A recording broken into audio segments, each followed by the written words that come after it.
पूर्ण दिवस काही आम्हाला अपडेट्स भेटले नाही आणि काहीच आम्हाला कळवण्यात आलं की काय चालू आहे आतमध्ये, काहीच नाही. आम्ही सारखं विचारायला गेलो त्यांना की काय चालू आहे बाबा, काहीच नाही, काय चालू आहे काय नाही ते आम्हाला सांगा. ते म्हणतात की आम्ही तुम्हाला सांगू. डॉक्टर्स येतील, आपले जे आरोग्य विभाग आहे त्यांनी समिती नेमली होती 8 जणांची. जे काही लोक होते त्यामध्ये भ्रष्टाचार होते. 20 लाख भरणार नाही तोपर्यंत तुम्हाला तुमच्या आई वडिलांना आम्ही ऑपरेशनसाठी घेणार नाही. हिचं शिक्षण चालू आहे, माझंही शिक्षण चालू आहे आणि आमच्यावरती 20 लाखाचं कर्ज आहे. आम्ही बॉडी दिली तर आम्हाला 2-2.5 महिन्यानंतर कळतंय की माझी आईची पोस्टमॉर्टम झालेली नाही. काल पुण्यातील हडपसर येथे असणाऱ्या सह्याद्री रुग्णालयामध्ये गोंधळ झाला. खरं तर अजय सकपाळ यांच्या वडिलांचं डॉक्टरांच्या हलगर्जीपणामुळे निधन झालं. यानंतर खरं तर हॉस्पिटलची जी आहे ती तोडफोड करण्यात आली, गोंधळ सुरू झाला. मात्र आपण जर अभ्यास केला किंवा पाहिलं तर या अगोदरही सह्याद्री हॉस्पिटलच्या डॉक्टरांच्या हलगर्जीपणामुळे किंवा इतर काही असतील या सह्याद्री हॉस्पिटलचे अनेक कारनामे जे आहेत ते समोर आलेले आहेत. असंच एक काहीचा प्रकार आहे. काही दिवसांपूर्वी पुण्यामध्ये असं या सह्याद्री हॉस्पिटलमध्ये एक अशी घटना घडली की पती पत्नीला लिव्हर ट्रान्सप्लांटचं जे शस्त्रक्रिया आहे यामुळे आपला जीव गमवावा लागला आणि त्यांची 2 मुलं जी आहेत ती अनाथ झालेली आहे. मायेचं छत्र त्यांच्या डोक्यावरून हरपलेलं आहे. खरं तर हीच मुलं आता आपल्यासोबत आहे.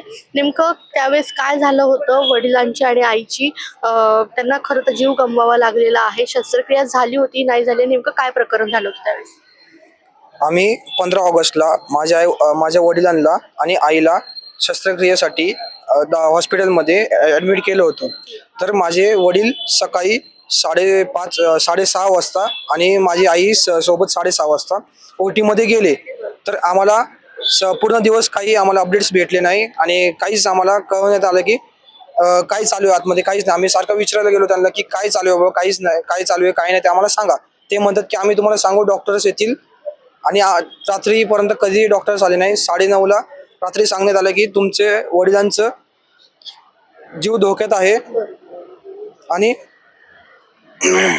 नक्कीच आपण बघतो ही निशब्द होणारी घटना आहे. पण त्यावेळेस शस्त्रक्रिया झाली होती नाही काय? शस्त्रक्रिया झाली होती. माझी आईची शस्त्रक्रिया झाली होती आणि वडिलांची शस्त्रक्रिया झाली होती. जे झालं ते झालं. आता जे समिती नेमली होती, 8 जणांची समिती नेमली होती सरकारने, हेल्थ डिपार्टमेंटने, आपले जे आरोग्य विभाग आहे त्यांनी समिती नेमली होती 8 जणांची. त्या समितीमध्ये आम्हाला असं कळण्यात आलं की जे काही लोक होते त्यामध्ये भ्रष्टाचार होते आणि त्यांनी निर्णय लावला सह्याद्री हॉस्पिटलनी आणि जे ते हेल्थ डिपार्टमेंट होते त्यांनी दोघांनी विचार वगैरे करून काही ना काहीतरी तोडगा काढून आमच्या विरुद्ध निकाल लावला. आता आम्ही दोघं लहान बहीण भाऊ, मी आहे 19 वर्षाचा, ही आहे 13 वर्षाची. आता आम्ही दोघं आमच्या वयस्कर आजीबरोबर राहतो.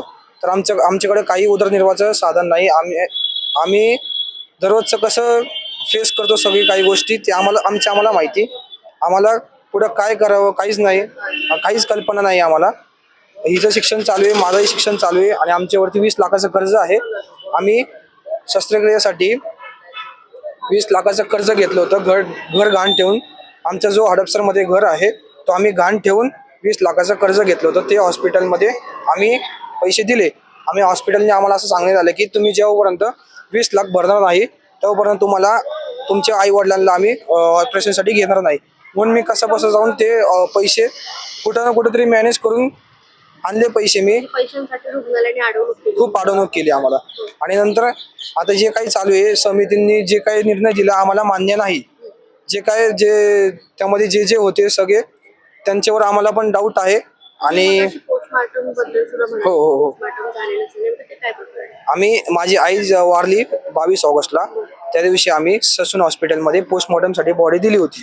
तर ते काय झालं, आम्ही बॉडी दिली तर आम्हाला 2-2.5 महिन्यानंतर कळतंय की माझी आईची पोस्टमॉर्टम झालेली नाही.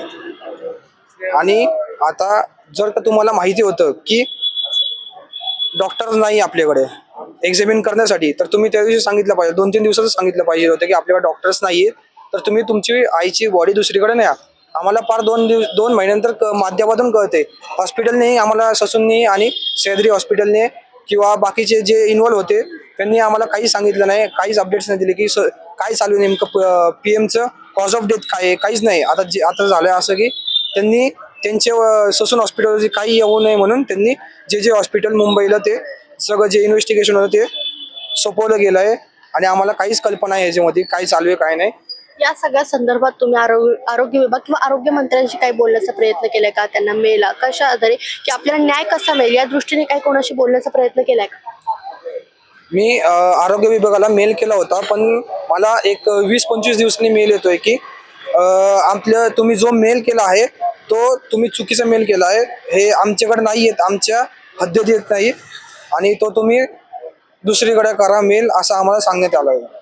मग आता काय मागणी करता एकूण? खरं तर आई वडील गेले तरी न्याय मिळूच शकत नाही खरं तर, कारण आपले आई वडील तुमचे म्हणजे पुन्हा येणे नाही. पण आता तुम्ही काय, कारण खरं तर तुम्ही एकीकडं कर्ज घरावर काढलेलं आहे आणि दुःखाचा डोंगर सुद्धा दुसरीकडे आहे, शिक्षण देखील सुरू आहे. मग ह्या सगळ्या परिस्थितीला आता सामोरे जात आहे, तर मागणी काय करताय? आम्ही सह्याद्री हॉस्पिटल किंवा सरकारकडे हीच मागणी करतो की आमचा जो 20 लाखाचा कर्ज आहे तो फिटवण्यात येणं हवा किंवा त्याच्यामध्ये काही तडजोड करून आमची मदत करण्यात यावी, हेच आमची मागणी आहे. आणि जे काय जे क्लीन चिट भेटली आहे त्याच्यामध्ये पण रिइन्व्हेस्टिगेशन म्हणजे एक इंडिपेंडंट कमिटी, म्हणजे जे कोणी करप्ट नसतील अशी कमिटी नेमण्यात यावी आणि जे काय आहे ते आम्हाला अपडेट्स वगैरे देण्यात यावे, अशी आमची मागणी आहे सरकारकडे. नक्कीच जर आपण पाहिलं तर खरं तर ही घटना निःशब्द करणारी आहे. आणि या मुलांकडून जी आता ही अनाथ मुलं झाली त्यांच्याकडून एकच मागणी आहे, रुग्णालयाला असेल किंवा आरोग्य विभागाला असेल, की त्यांच्यावरचा जो कर्जाचा डोंगर आहे तो खाली करण्यात यावा, अशी मागणी या अनाथ मुलांकडून करण्यात येते. प्रियंका परदेशी, story.com पुणे.